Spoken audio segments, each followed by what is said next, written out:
In Forbes, I read that a study performed by Nielsen showed that expert content was 88% more effective in generating brand lift than the brand's own content. And so it makes a lot of sense that you would want to have a niche. Luckily, finding your niche is extremely easy. As a matter of fact, it's probably one of the easiest things in the world, and because it's so easy, I can promise you that 20 seconds from now, you will know exactly what your niche is by answering one question.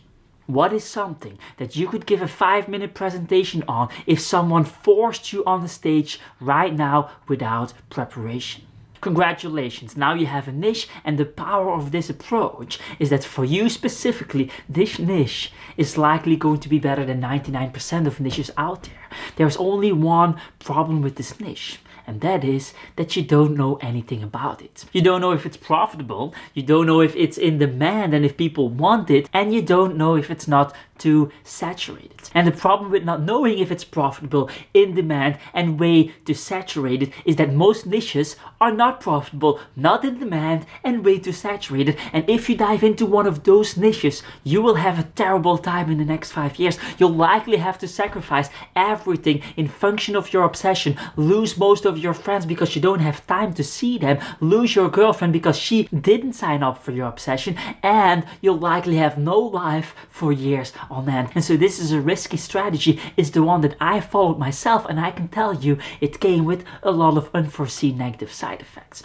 Now, luckily, there's also another way, and that is to do market research. Whoa! Bam! Mind blow! What the market research, Dries? You're serious? Now, before you go wild, hold on, because there's one problem with market research. You don't know anything about your market and will likely need months of learning before you would even be able to do market research properly. And on top of that, market research is extremely boring and nobody actually does it in the beginning. And so the thing that all YouTubers are explaining actually doesn't work. It would work for them because they've been in the market for years and years and know exactly what to look for, but it doesn't work for a beginner without experience that is still searching for his niche. Luckily, there's also a solution for this as well. The thing I wish I did all the way in the beginning is to let the market decide your niche instead of you deciding it for yourself. Let me explain what I mean with that.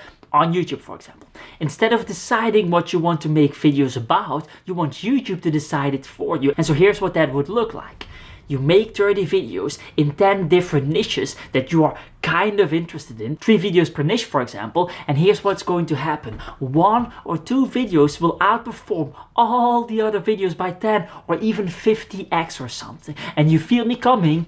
That is the niche that you pick, and that is the niche that you build your channel on top of. And so for the same time it would take you to do market research, you have not only done market research better than any beginner would have been able to, but you also started your business. It's the 2-in-1 solution. Now, there's only one problem with this solution, and that is that the niche that the market decided for you might not be in line with your desire because you have this other niche in mind that doesn't seem to be working.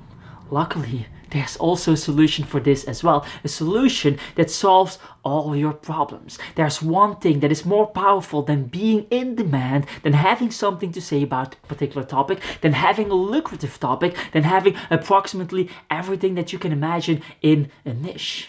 And that is being famous. If you are famous, you kind of go beyond niches and can start picking whatever you want to be doing. That's why you have all these famous people out there that out of nowhere seem to be starting their own alcohol brand, even though they had no experience with alcohol prior to their fame. And so we should be talking about how to become famous in the early 21st century. How did these top level artists like Eminem, Damien Hirst, Marina Abramovic became so famous, and what can we learn from that so that we can become famous ourselves? And sadly enough, becoming famous is rather complex. It's not like there's one thing that you can do that instantly makes you famous, except for OnlyFans. And so talking about that would be a completely different video, and so I'm very sorry, but we are not going to do that predominantly because I already did. It's called Smart Artists Do This, How to Become Famous. It's linked up in the description and in the end screen. That said, get the hell out of here.